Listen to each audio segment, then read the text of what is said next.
ওনার ফোনটা চালু হয়েছে, তার 15 মিনিট বা 10 মিনিটের ভিতর থেকে নোংরা নোংরা ফোন আসা শুরু করে, মানে র্যান্ডম ফোন আসছে কিসের ফোন এগুলো হচ্ছে বলে দিব ওটা বলেন। আচ্ছা, বা এগুলো বলতে তো রুচিতে লাগে, মানে হয় কি আপনি যদি লেভেল প্লেয়িং এ একটা কমিউনিকেশন করার একটা লেভেল থাকে, যখন লেভেলটা একেবারে ওই নর্দমার হয় তখন আপনার নিচে নামতে একটু কষ্ট হয়। যাই হোক, তারপরে বলি নাহলে উনি থামবেন না। তখন সেক্স কল গ্রুপগুলো আছে না, ওই যে উলঙ্গ হয়ে ভিডিও কল দেয়, সেই গ্রুপগুলো থেকে র্যান্ডমলি আমার ভিডিও কল আসা শুরু হলো। তো ভিডিও কল যখন বাজে তখন কিন্তু স্ক্রিনেই ছবি দেখা যায়, এটা তো জানেন। যখন ভিডিও কল আসে তখন কিন্তু অলরেডি স্ক্রিনে আপনার অথবা হয়তো বা অন হয়ে গেছে, মানে যাই হোক, আমি তো তখন একটা মানে বিভীষিকার মধ্যে পড়ে গেছি যে এইগুলো কি, হোয়াট ইজ দিস, এটা কি হচ্ছে। তো কতগুলো কাটলাম, কতগুলো ধরলাম, ধরার সাথে সাথে যে সমস্ত কথা বলে যে এটা তোমার কাপড় খুলো দেখবো, তারাও উলঙ্গ। তা আমি তো ভয়ে মানে একবার আমার ফোনও ইভেন হাত থেকে পড়ে গেছে। তারপর আবার একটু সময় লাগলো, পরে আমি দেখলাম যে এটা একটা সংঘবদ্ধ চক্রকে আমার নাম্বারগুলো দিয়ে দেয়া হয়েছে। বুঝতে পারলাম, আমি একজনকে ফোন করে জিজ্ঞেস করলাম আচ্ছা এটা হচ্ছে কারণটা কি। তখন আমি ইলিয়াস হোসেন তখন আমাকে ফোন দিচ্ছিলেন, ওনার সাথে তিনবারই উনি ফোন দিয়েছেন। তো আমি তখন ওর নাম্বারটা পেয়ে গেলাম। তো তখন আমি টেক্সট দিলাম যে আপনি কি এই কাজ করছেন, এটা বন্ধ করান। তখন উনি বললেন আপনার ফোনটা 20 মিনিট কমপ্লিটলি বন্ধ করে দেন। আমি ফোনটা 20 মিনিট কমপ্লিটলি শাট ডাউন করে দিলাম। তারপরে 20 মিনিট পরে খুললাম যে তাহলে উনি নিশ্চয় জানেন এই সমস্ত টেকনোলজি। তো বন্ধ হয় নাই, হ্যাঁ আবার 1-1.5 ঘন্টা পরে আবার শুরু হয়েছে। তখন আমি আবার লিখলাম যে না, ফোন বন্ধ করেছে, বন্ধ হয় নাই, এটা এখন আপনি বন্ধ করান। তখন উনি আপুতে আসলো যে আপু আমি এসব কাজ করি না, তখন আমি এসব বুঝি না, আপনি একটা মিথ্যা কথা লিখেছেন, আপনি আরো 10টা মিথ্যা কাজ করতে পারেন, আপনি এটা বন্ধ করান। তখন উনি কি কি যেন বললো যে আমি কয়েকটা নাম্বার টাম্বার পাঠালাম এই সেই। তারপরে ওই সারা রাত ওইভাবেই গেছে, পরের দিনও দেখি থামে না। এর ভিতরে দেখেন উনি আবার আমাদের দলের কোথাও একটা লিখেছি আমি যে দুজন জামাতের পক্ষে তাকে যোগাযোগ, ওইটা দিয়ে উনি আরেকটা পোস্ট দিলেন।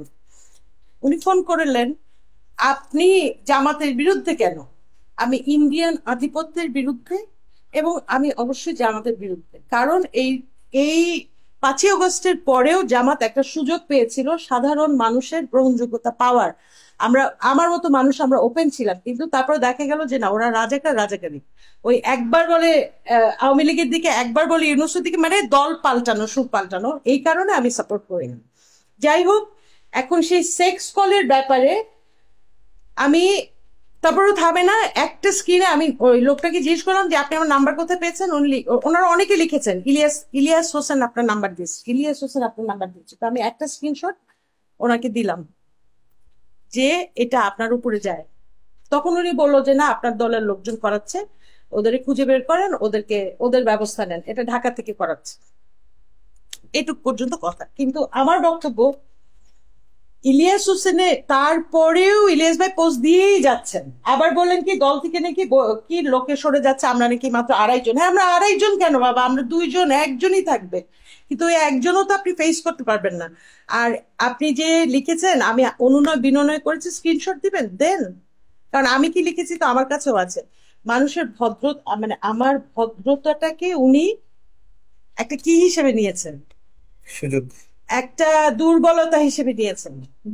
কিন্তু আপনাকে বলি ইলিয়াস ভাই, আপনি মিথ্যাচার করেছেন, আপনি মানুষের সামনে আপনার গ্রহণযোগ্যতা হারিয়েছেন, আপনার তথ্যের গ্রহণযোগ্যতা হারিয়েছেন। আপনি যা বলেন সেগুলো এখন আমরা বিশ্বাস করব না। আর আমার নাম্বারটা সেক্স গ্রুপে যে আপনি দেন নাই, সেটাও তো আপনাকে এখন প্রমাণ করতে হবে যে আপনি এটার সাথে জড়িত না। আমি তো মনে করি উনি জড়িত। নারী হিসেবে কি আপনাকে হেনস্থা করছে ইলিয়াস?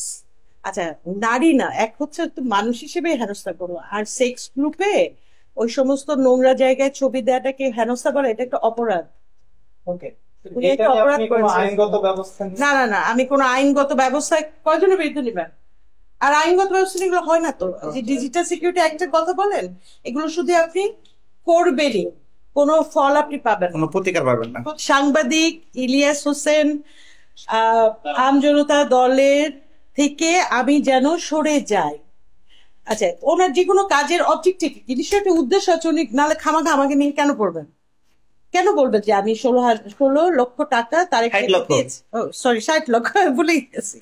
60 লক্ষ টাকা আমি তারেক ভাইকে দিয়েছি ঘুষ হিসেবে। হ্যাঁ, এটা উনি কেন বলবেন? উনি তো একটা খেলনা মানুষ না।